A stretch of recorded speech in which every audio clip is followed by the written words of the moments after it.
Mesdames, Messieurs, bonjour. Merci de rester fidèles à Radio Sénégal. 19h au micro, François-Xavier Thiam. Les titres de cette édition: liberté provisoire pour les 13 jeunes apéristes de Fatick. Ils étaient arrêtés suite à une manifestation sur la voie publique ayant occasionné un trouble à l'ordre public. Ces jeunes militants du parti présidentiel réclamaient du travail. Du travail ou rien, c'est ce qui semble être le mot d'ordre des diplômés chômeurs du SNEPS de Thiès en grève de la faim depuis 4 jours pour réclamer un emploi. 4 d'entre eux ont été évacués ce matin à l'hôpital. Marche des travailleurs du nettoiement cet après-midi à Dakar. Ils réclament de meilleures conditions de travail et une revalorisation de leur salaire. Procès en appel de Hissène Habré, audience fixée au 9 janvier prochain. La chambre d'appel sera dirigée par un magistrat malien. En première instance, l'ex-dirigeant tchadien avait été condamné à la prison à vie. Dans la deuxième partie du journal, les sports avec Abi Diallo, l'invité de la Rétrosport. Et puis en fin d'édition, la revue de la presse signée Arona Diouf. Bienvenue à toutes et à tous. Fatick, les 13 jeunes arrêtés en début de semaine pour manifestation non autorisée sur la voie publique ont bénéficié cet après-midi d'une liberté provisoire. Il s'agit de jeunes militants de l'APR qui avaient bloqué la circulation sur la route nationale numéro 1 en brûlant des pneus pour, disent-ils, réclamer un emploi. Placés en garde à vue, ils ont bénéficié d'un retour de parquet avant d'être libérés cet après-midi. Info Maud Lamine Biaye, RTS Fatick. L'unité syndicale des travailleurs du nettoiement était dans la rue cet après-midi. Les camarades de Madanissi ont marché de la place de l'Obélisque au rond-point du Triangle Sud pour réclamer de meilleures conditions de travail et un traitement salarial meilleur. Les marcheurs menacent de transformer la capitale en poudrière si leurs revendications ne sont pas satisfaites dans les meilleurs délais. Voici à ce sujet Madanissi, le secrétaire général du syndicat national des travailleurs du nettoiement. Il répond aux questions d'Ibrahim Khalil Goudiaby. Suite à la liquidation de Hamas Sénégal, ça fait maintenant plus de 10 ans, 1800 travailleurs courent derrière leur indemnité. Donc pour 3 milliards 100 millions, l'État a payé 3 avenants de 130 millions. Et il n'est plus question maintenant de faire des grèves de la faim, il n'est plus question maintenant de faire des marches. Nous allons passer à la vitesse supérieure parce que l'État nous doit de l'argent, l'État doit tout faire pour que ces pères de famille et des mères de famille rentrent dans leurs fonds, puisque nous commençons à perdre patience. Et si l'État ne réagit pas, nous allons passer à la vitesse supérieure, puisque 2017, je l'ai dit, sera l'année des travailleurs, puisque nous n'accepterons plus ce chantage, nous n'accepterons plus cette situation de pourrissement, parce que déjà on a l'impression que ces gens-là nous poussent à l'usure. L'autre aspect, c'est par rapport à l'UCG. Parce que depuis un an que l'UCG est là, les travailleurs aujourd'hui sont déçus. Les travailleurs aujourd'hui ne savent plus à quelle autorité se fier. Puisqu'ils avaient pensé, avec l'arrivée de l'UCG, que cette convention collective qui a été signée en 2014 serait validée. Mais aujourd'hui, l'UCG est en train de fouler aux pieds les règles les plus élémentaires par rapport à la législation du travail. Cette convention collective, depuis un an, elle n'est pas appliquée, sans compter les manquements qu'il y a au niveau des salaires. Et nous avons un plan de carrière à gérer. Nous sommes des mères de famille, nous sommes des pères de famille, et nous pensons qu'aujourd'hui, que ces travailleurs méritent respect et considération. Donc, si les autorités de l'UCG ne réagissent pas pour cette année-ci, il est question même de paralyser le système puisque nous collectons plus de 2400 tonnes d'ordures par jour. Et si nous restons une journée sans ramasser les ordures, Dakar va devenir une poudrière. Voilà, les travailleurs du nettoiement en marche cet après-midi à Dakar. C'était le secrétaire général Madani Si au micro de Ibrahim Khalil Goudiaby. Le syndicat des travailleurs de l'administration fiscale, lui aussi, menace de se faire entendre si ces revendications ne sont pas prises en compte et satisfaites par la tutelle. Le staff va dérouler sur un an un mouvement de protestation avec entre autres actions des grèves générales et des marches pacifiques. Les agents de l'administration fiscale réclament la mise en place d'un système équitable de répartition des fonds communs et une gestion équitable des carrières. Khadifal Koulibaly. C'est à son corps défendant que le syndicat des travailleurs de l'administration fiscale dit avoir déposé un préavis de grève. Ce préavis, nous ne l'avons pas déposé de gaieté de cœur. Le secrétaire général du staff, Alsan Ba. On l'a déposé suite à l'entêtement de la hiérarchie, simplement d'appliquer une décision de justice qui met fin à un système de clivage des agents. Et nous demandons que cette décision soit appliquée et que soit mise en place un système équitable. En plus de ça, il y a une gestion désastreuse des compétences et des carrières qui se passent au niveau de la DGID, qui fait accepter une conférence. Les agents, les fonctionnaires et agents qui ne sont pas fiscalistes de profession sont à la limite de cité. C'est pas bon ça pour une administration de développement. On n'a pas déposé le préavis de gaieté de cœur. Toutefois, le staff n'exclut rien pour obtenir ce qu'il veut. Ce qui est prévu, c'est l'utilisation des outils conventionnels du syndicalisme pour aboutir à des résultats, pour la satisfaction de nos revendications. Donc on envisage une campagne d'information d'abord des Sénégalais, violation flagrante du droit qui se passe ici au niveau de la Direction générale des impôts et des domaines, des sittings, des marches, et in fine, si rien ne bouge, on va carrément vers un arrêt du travail, ça c'est clair. Mais on espère que les gens seront raisonnables et qu'on n'en arrivera pas là. Avec ce préavis, couvrons la période du 23 décembre 2016 au 31 décembre 2017. Le staff est en ordre de bataille. Khadifal Koulibaly, 4 jours de diète, ça use forcément l'organisme. Les grévistes de la faim du CNEPS de Thiès l'ont appris à leurs dépens. 4 d'entre eux ont été évacués ce matin à l'hôpital. Une situation qui n'entame en rien la détermination des maîtres d'éducation physique et sportive chômeurs. Ils veulent un emploi ou rien. Khadioum.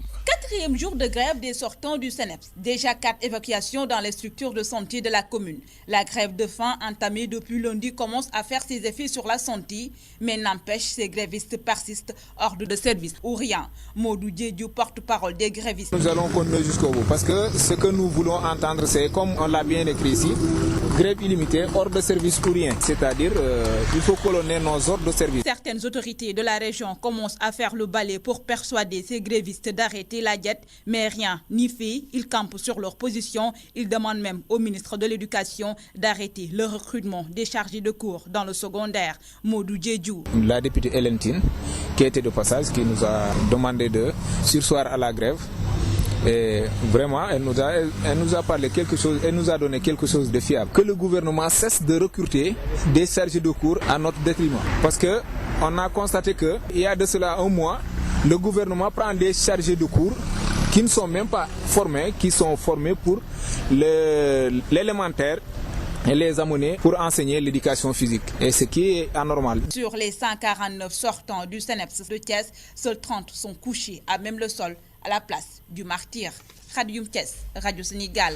Les audiences du procès en appel de l'ancien président tchadien Hissène Habré démarrent le lundi 9 janvier prochain au Palais de justice de Dakar. C'est une annonce de la cellule de communication des chambres africaines extraordinaires. L'ancien président tchadien a été condamné le 30 mai dernier à la prison à vie pour crime contre l'humanité. Les avocats commis d'office pour sa défense ont interjeté appel. La chambre d'appel va valider ou infirmer ces jugements. Elle sera dirigée, cette chambre, par le magistrat malien Wafi Ougadé. Nouvel an, nouvel habillage. Nouvelle grille d'infos. Dès ce mois de janvier, Radio Sénégal fait peau neuve et va plus loin dans l'information. Suivez la matinale de 7h à 8h30 avec 3 éditions de 30 minutes chacune. Le bulletin de 10h, désormais en Wolof. Le flash bilingue français-Wolof à 9h et 11h. Le bloc d'information de la mi-journée. C'est l'édition en Wolof à 12h. Le journal international à 12h30 et l'édition en français à partir de 13h. À 15h, 16h et 17h, suivez les brèves dialoguées en français et Wolof. Radio Sénégal, écoutez et vous nous en direz des nouvelles. Radio Sénégal sur l'ensemble de son réseau synchronisé à 19h09. Les artisans sénégalais se retrouvent de plus en plus dans la commande publique. Depuis la directive présidentielle de 2014 consacrant 15% de la commande, leur consacrant 15% de la commande, les artisans gagnent de plus en plus de marché. Ils se sont félicités de cette avancée lors d'une rencontre d'échange sur le projet mobilier national Tidasane. Dans sa volonté de redynamiser l'artisanat, le président de la République avait pris comme directive en 2014 de consacrer au moins 15% de la commande publique à l'artisanat local, une mesure qui a porté ses fruits, même si à l'heure du bilan avec les autorités, les artisans souhaitent plus de moyens. Masek Diop de l'Organisation des professionnels du bois. On aurait souhaité que ce soit des dizaines de milliards pour que l'artisanat puisse en profiter. On ne peut même pas parler de budget parce que 2 à 3 milliards pour un budget du ministère de l'Artisanat, vraiment c'est très peu. Selon le ministre du Budget, ce qui est important aujourd'hui, c'est de tout faire pour que ces artisans puissent gagner tous les marchés. Birima Mangara. La mise en œuvre de ces directives présidentielles a amené la direction du matériel et du transit administratif, DMTA, qui est le principal acheteur immobilier au sein des administrations publiques, à attribuer en 2014, 2015 et 2016 aux artisans locaux des parts de marché de l'ordre pour un montant cumulé en valeur absolue d'1,256 120 875 francs. Cet important acquis en 2016 est la conséquence d'une démarche inclusive. Abondant dans le même sens, le ministre de la formation professionnelle et de l'artisanat dira que l'accès à la commande publique est bien devenu une réalité grâce à la formation. Mamadou Tala. Ces formations ont permis aux entreprises locales de gagner pour la première fois dans l'histoire de la commande publique 20 lots sur 38 prévus pour les 2 appels d'offres de la DMTA pour un montant global de 800 millions de francs CFA. À cela s'ajoutent les 372 600 000 obtenus pour l'équipement des espaces numériques ouverts au niveau de l'enseignement supérieur et d'un amphithéâtre de 250 places au niveau du ministère de l'enseignement supérieur et de la recherche. Et pour permettre à nos artisans d'être plus compétitifs, la tutelle informe que la formation va se poursuivre, cela avant la première édition de la foire de l'artisanat qui aura lieu en 2017. Revoir la prise en compte de la dimension genre dans les politiques énergétiques, c'est l'objectif du panel organisé aujourd'hui par le ministère de l'Énergie en partenariat avec ONU Femmes. Ce panel entre dans le cadre de la mise en œuvre du projet Entrepreneuriat féminin pour une énergie durable. Aminata Faye. Ce panel qui a réuni les hauts cadres du ministère de l'Énergie, la société civile et le secteur privé a pour but d'apporter des solutions énergétiques efficaces pour le genre. El Hadji Moussa Thiam, conseiller permanent du ministre de l'Énergie. L'impact de l'aspect genre au niveau du secteur énergie est fondamental. Le bilan des dernières années, le bilan énergétique, il montre que 50% de l'énergie finale consommée est due à la biomasse, et principalement le bois de chauffe et le charbon de bois. Les femmes sont forcément au premier plan au niveau de la cuisson. Donc au lieu qu'elles soient uniquement des femmes au niveau de l'énergie qui interviennent de façon passive, il faut qu'elles soient maintenant des actrices principaux dans ce domaine-là. Seuls 20% des femmes sont dans la main-d'œuvre du secteur énergétique selon une étude menée en 2013 par l'Agence internationale sur l'énergie renouvelable. Pourcentage alarmant derrière lequel se cache l'inaccessibilité des femmes aux énergies. Rokhaya Gaye, chargée de programme à ONU Femmes. Nous avons constaté que les femmes sont sous-représentées dans le secteur de l'énergie durable. Et elles ne sont pas seulement sous-représentées, mais en tant que principales pourvoyeuses d'énergie, leurs besoins spécifiques ne sont pas pris en compte comme on devrait le faire. Donc on a voulu mettre tous ces acteurs-là ensemble pour pouvoir faire l'état des lieux et pouvoir faire des recommandations par rapport à ce secteur aussi stratégique et au droit des femmes à accéder à une énergie propre. À l'issue de ce cadre d'échange, il est prévu des recommandations et suggestions élaborées par les panélistes. Le tout pour rehausser la représentativité des femmes dans les politiques énergétiques du pays. La ministre espagnole de la Défense est en visite à Dakar depuis hier. Cette visite entre dans le cadre des relations de coopération bilatérale entre le Sénégal et l'Espagne, notamment dans le domaine de la défense et de l'engagement partagé en faveur de la paix et de la sécurité dans la région. La production agricole du Sénégal est en nette croissance. À titre d'exemple, le tonnage de légumes est passé de 741 000 tonnes en 2013-2014 à 953 000 tonnes en 2015-2016. Les produits phytosanitaires ne sont certainement pas étrangers à ce bond. C'est donc pour préserver la santé publique que le gouvernement appelle à l'élaboration de normes nationales sur la qualité des produits agroalimentaires. C'était au cours d'un atelier tenu ce matin.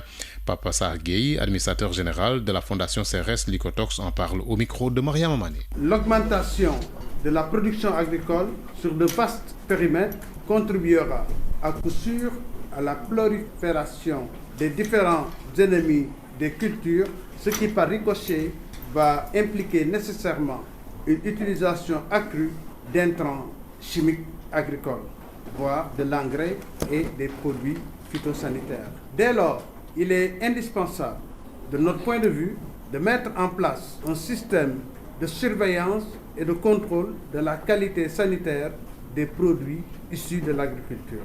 Le deuxième aspect est que la production agricole, voire horticole, du Sénégal est en nette croissance, passant pour les légumes de 2013 à 2014 de 741 000 tonnes à 953 000 tonnes en 2015-2016 pour les légumes. Pour les fruits, ça passe de 253 000 tonnes à 253 000 tonnes 500 en 2015-2016.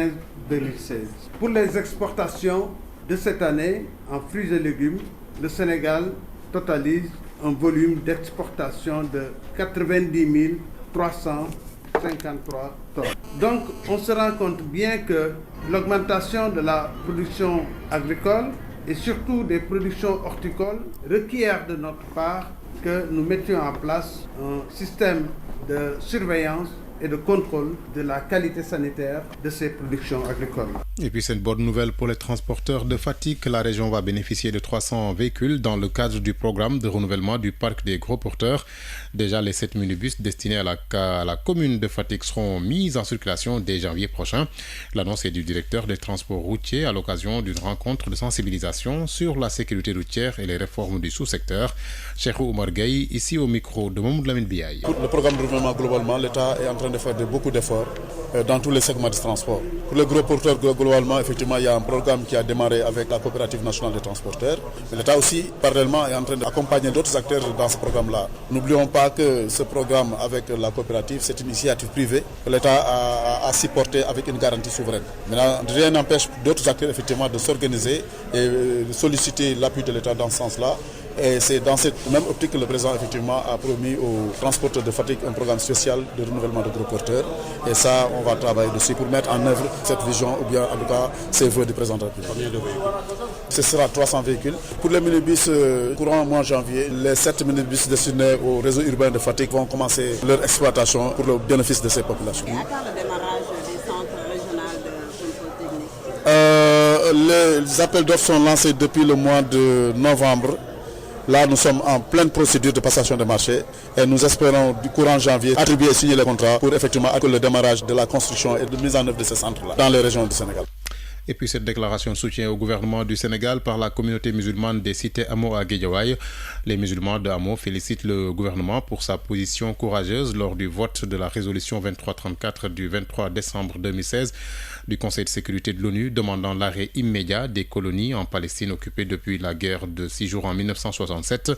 La communauté des musulmans de Hamo exhorte le gouvernement à poursuivre son action pour le rétablissement du droit et de la justice, car ni le droit international, ni la Sunna, encore moins le Coran, ne peuvent accepter l'agression, l'annexion ou la domestication d'un État par un autre. J'ai cité le communiqué.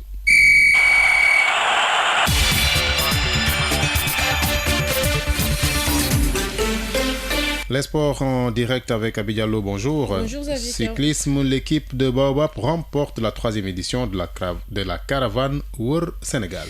Baobab est arrivé en tête devant le team de Thiès Baobab, cycle après 13 étapes. La caravane a bouclé sa tournée des régions hier par Thiès et pour le capitaine de Baobab, le tour n'a pas été de tout repos. Moussa Fall s'appelle, nous l'écoutons au micro de Bassirou Silla. Après 13 étapes, nous voici leaders. C'est comme ça s'est passé. Le tour s'achève aujourd'hui à Thiès.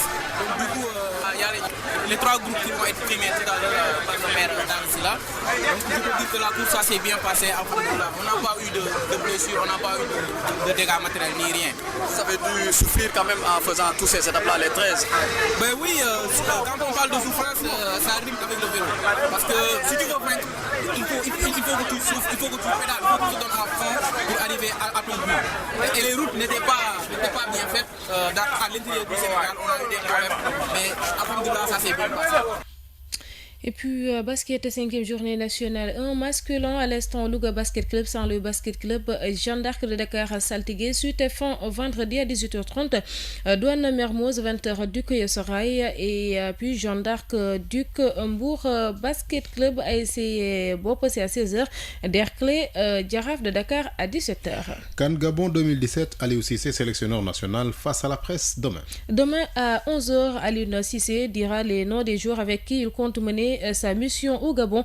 Et le 4 janvier, le chef de l'État Macky Sall va remettre le drapeau national au capitaine Cheikhou Kouyaté et compagnie. Football toujours, Malang Diédhiou, élu 14e meilleur arbitre au monde. L'arbitre sénégalais élu meilleur 14e arbitre au monde par l'International Fédération de l'Histoire du Football et des Statistiques. Le numéro 1 sénégalais est 2e africain et devancé tout de même par l'Égyptien Krichia, classé 13e, mais ces deux sifflets africains devancent le premier français Clément Turpin qui occupe la 17e place de ce classement dominé par l'anglais Mark Cledbauer, élu meilleur arbitre de football de l'année 2016. La 9e journée de la Ligue 1 et 2 a démarré cet après-midi. À l'instant, Stade de Mbour Diambar en Ligue 1, Niary Tali Teungueth FC Suite F1 ce vendredi à 16h30 Ndiambour de Louga Génération Foot, 17h Guédiawaye Football Club Mbour Petite Côte, Casa Sport Jaraaf. Et puis ce derby du Casa se prépare activement. Ziguinchor, supporters, dirigeants et encadrement technique se mobilisent pour donner un cachet particulier à ce classico sénégalais. Vous entendrez le reportage de Madi Sissoko dans nos prochaines éditions. La Ligue 2 de football à l'instant à Speaking Dakar Sacré-Cœur pour Mbarguet Renaissance Duc. Suite F1 de la 9e journée de la Ligue 2 ce vendredi au programme à 16h30. Etix Diamono de Fatick Sonacos Yogo 17h Ndarguet Africa Promo Foot. Et puis notez que le stade municipal de Ndiago dans le département de Guinguinéo sera mis aux normes. Il a été récemment construit à hauteur de 20 millions de francs CFA grâce au fonds de la mairie. C'est un reportage de El Hadji Kane. La municipalité de Ndiago dans le département de Guinguinéo a déboursé une enveloppe de 20 millions afin de construire un stade fonctionnel. Reste à améliorer les conditions de pratique selon le maire Balassal. Un terrain bien clôturé avec des grilles de protection pour plus de sécurité. Il reste à améliorer. D'ici quelques temps, on prévoit donc amener l'électrification, mais aussi aménager donc des sanitaires, mais aussi essayer d'avoir aussi des tribunes. Donc on est en train de réfléchir. Donc d'ici peu de temps, on va trouver donc des sous pour réaliser tous ces investissements-là. Mais sachez qu'on ne s'est pas encore arrêté là. On va continuer donc le travail jusqu'à avoir vraiment un stade digne de son nom, donc de dimension nationale. Le coût, oui, ça dépasse une vingtaine de millions. Ne s'arrêtant pas là, la municipalité a subventionné les ASC de la localité à hauteur de 3 millions francs CFA, mais également pris en charge les frais d'organisation de la finale de la Coupe du Maire, Balassal. Cette année-ci, on a dégagé 3 millions, rien que pour la jeunesse sport. Pour le début des Nevetan, on avait donné une subvention de 1 million de francs CFA. Chaque AS a reçu donc plus de 50 000. Le reste donc a été subventionné pour la zone, donc ce qui sert à subventionner donc le comité d'organisation, mais aussi CKRP et les arbitres aussi. La coupe de récompense des prix. Révélation faite à l'issue de la finale de la Coupe du Maire édition 2016, remportée par l'ASC Tchahaï de Wendou qui s'impose face à l'ASC Disso de Ngarguey à l'issue de tirs au but par 5 pénaltys à 4 en temps réglementaire, 0 but partout. Par cette même occasion, monsieur le maire Balassal a exhorté les populations à aller s'inscrire massivement pour pouvoir disposer de nouvelles cartes d'identité. RTS Kaolack, El Hadji Kane. El Hadji Kane, merci François-Xavier Thiaw, c'était là l'essentiel du sport. Abidjalo, merci, mais nous gardons la note sportive puisque nous recevons Mohamed Ndongo, c'est l'invité de la Rétrosport 2016, enseignant-chercheur à l'Institut national supérieur d'éducation populaire et sportive. Mohamed Ndongo nous dira que les résultats sportifs ne sont que le reflet de la politique sportive mise en œuvre par le pays. Il s'entretient avec Bono Abadian. Monsieur Ndongo, des manquements ont été notés cette année dans la gestion du sport sénégalais, notamment dans les compétitions internationales, par exemple lors des Jeux Olympiques et récemment la disqualification des Lions du handball alors qu'elles s'apprêtaient à disputer leur deuxième finale continentale après 1974. Alors, quelle lecture vous en faites? Alors, les manquements sont à situer à 3 niveaux. Il y a en fait un échec que nous avions constaté dans le cadre des Jeux Olympiques par rapport aux résultats sportifs. Il y a aussi des manquements par rapport à l'administration du sport. Des responsabilités ont été données à des gens, mais on a vu qu'il y a eu des failles qui nous ont valu, par exemple la disqualification au handball. Comme aussi, il y a des manquements observés dans le cadre de l'élaboration des politiques publiques. Maintenant, à ces 3 niveaux, si on prend l'exemple des manquements observés sur le plan sportif, c'est quelque chose qu'on peut qualifier de normal et qui s'articule avec les 2 autres domaines identifiés, à savoir les politiques publiques et les manquements administratifs. Qu'est-ce que cela veut dire?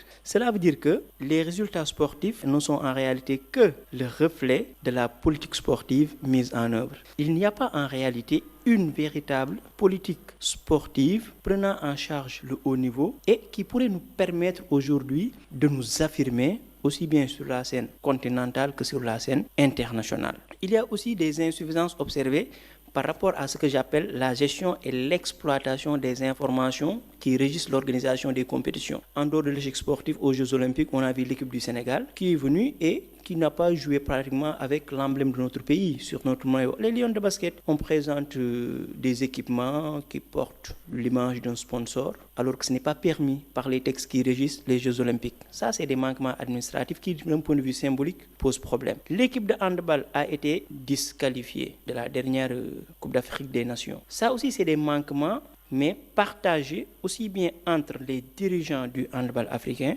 comme aussi les dirigeants du handball sénégalais. Parce qu'au niveau africain, la joueuse a été au préalable autorisée à participer à cette CAN. C'est au dernier moment qu'ils nous ont sorti le fameux article 3 là, des 3 ans, et que nous a valu la disqualification. Justement, au plan administratif, avec toujours ces manquements, est-ce qu'on pouvait éviter tout cela et comment? Alors, c'est ce que j'appelle l'exploitation de l'information. Parce qu'on s'est engouffré dans une brèche ouverte par ces textes-là. Or, en tant que dirigeant, il ne s'agit pas d'exploiter une opportunité si celle-ci, par exemple, est invalide. Je n'ai qu'à me conformer avec ce que les textes ont dit. La règle des 3 ans n'a pas spécifié de catégorie, mais cela n'exclut pas que le secrétaire administratif de la fédération, par exemple, de handball, ou bien les dirigeants qui sont tenus de s'occuper de la qualification des joueurs et des joueuses, aillent vérifier pour prendre la bonne information avant d'engager une joueuse ou bien un joueur. C'est la seule manière d'éviter les choses. Faire encore preuve de professionnalisme, bien gérer les informations et, d'un point de vue opérationnel, savoir comment les exploiter. Ça, c'est possible. C'est très possible. Maintenant, il faudrait se dire que, d'un point de vue stratégique, ces manquements observés sont la conséquence d'une stratégie en termes de développement des politiques sportives. Parce que dans le cadre des stratégies pour le développement du sport, il y a ce qu'on appelle les stratégies qui consistent à partir de la base, mener des politiques sportives de proximité, permettre à tous les Sénégalais de pratiquer le sport de leur choix pour en sélectionner les meilleurs et les intégrer dans des centres d'excellence, de construire une élite à partir de la base. Comme aussi, on peut partir de la dynamique inverse, c'est-à-dire partir du sommet pour asseoir une très bonne image de la discipline, pour que la discipline puisse susciter de l'engouement auprès des populations et faire l'objet d'une adhésion massive, faire l'objet d'un développement en termes d'infrastructures, etc. Donc le programme Génération Élite 2024 est un début de solution. Ça, par exemple, on peut l'admettre comme début de solution. Au football, récemment, on a vu que la petite catégorie est régulière dans la réalisation de performances sportives. Mais ça, c'est lié à l'émergence de centres de formation. C'est dans cette perspective qu'il faudrait s'inscrire.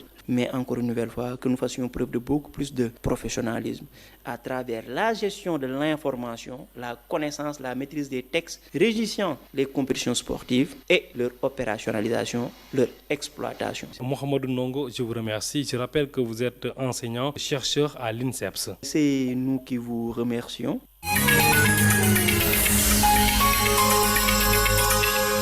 La dernière note de ce journal, la revue de la presse signée Arona Diouf. En politique, cette question, va-t-on vers l'exclusion de Khalifa Sall au Parti Socialiste? Une question que se pose la presse des confrères qui rendent compte de la réunion du bureau politique du Parti Socialiste des Verts de Colobane qui dénonce dans les colonnes de la tribune l'attitude fractionniste du maire de la capitale. En clair, explique l'As quotidien, Khalifa Sall a entamé une tournée nationale sans l'aval de la direction, ce qui fait dire à Enquête Quotidien là que la candidature de Khalifa Sall pour l'élection présidentielle de 2019 semble se dessiner. Et c'est pour élargir justement sa base que le maire de la capitale a initié depuis quelque temps cette tournée politique nationale, histoire de rallier le maximum de socialistes à sa cause et de dissiper par la même occasion, indique mon confrère, le doute sur son ambition présidentielle. Ainsi, au Parti socialiste, écrit le biétiste du quotidien, on tourne wiri parce que tropicalisé au PS, les deux acteurs Khalifa Sall et Ousmane Tanor Dieng font le yo-yo à l'image d'un Jojo qui se bat pour un amour impossible. Et dans la même posture, Khalifa Sall cherche à obtenir cette bénédiction paternelle qui s'éloigne toujours. Partira pas, l'analyse de Yorodia dans les colonnes de Enquête Quotidien ce matin. Le journaliste qui trouve qu'il est temps que Khalifa Sall s'assume afin de trancher le débat. Il faut donc qu'il ait le courage de dire à tout le monde qu'il sera candidat ou qu'il ne le sera pas. Sinon, avertit l'analyste politique, le maire de Dakar va tomber dans le piège de Ousmane Tanor Dieng, à qui le président Macky Sall vient d'attribuer la gestion du Haut Conseil des collectivités territoriales. Également à la une de la presse, la rupture entre Israël et le Sénégal, rupture qui est désormais officielle. Le gouvernement du Sénégal qui dit prendre acte après notification de la décision d'Israël. Le quotidien national qui détaille ces mesures prises par l'État hébreu résume l'engagement de l'État du Sénégal qui réaffirme son attachement au développement des relations entre États, relations basées sur le dialogue, la coexistence pacifique et le respect mutuel de leur souveraineté. Un coup de froid donc, on le rappelle, qui fait suite au vote du Sénégal en faveur de la résolution 2334 du Conseil de sécurité des Nations Unies du 23 décembre 2016 sur les colonies de peuplement israélien en territoire palestinien occupé. Puis c'est le début de la fin. Plusieurs quotidiens tirent le bilan de 2016. Plus que 2 jours et quelques heures pour que sonne le glas. 2016 qui tire à sa fin. Ce sera prédit Vox Populi. Une année électorale cruciale avec des législatives où il y aura beaucoup de surprises. Ce cap de juillet 2017 qui sera également de l'avis de mon confrère un examen blanc pour Macky Sall et son pouvoir. Mais en attendant, pour les quelques heures qui restent de 2016, chacun s'emploiera à regarder dans le rétroviseur le chemin parcouru. Par exemple, quel bilan a tiré de 2016? Bonne année, mauvaise? En tout cas, chacun la qualifiera selon ce qu'il aura vécu. Et dans cette matière, c'est comme avec les goûts et les couleurs. Ça ne se discute par 2016 qui va certainement retenir la marche hier des retraités contre la modicité des pensions, la mensualisation entre autres, comme le souligne Walf Quotidien à sa une. Le biétiste de la Tribune qui en parle également évoque des signes loquaces car en moins de 48 heures, les deux extrémités de notre pays sont dans la rue. L'une jeune de fatigue qui réclame du travail, l'autre des retraités qui demandent une valorisation de leur pension. Un constat commente enfin le quotidien de des médias qui ne manque pas de pertinence. À 19h31, c'est la fin de ce journal. Je remercie l'équipe technique en cabine Maud Diop, Sedem Oumarso, journal réalisé par Ibrahim Khalil Goudiabi et Marianne Ndiaye. Devant le micro, François-Xavier Ciao. Merci de votre fidélité à Radio Sénégal. Bonne soirée à toutes et à tous.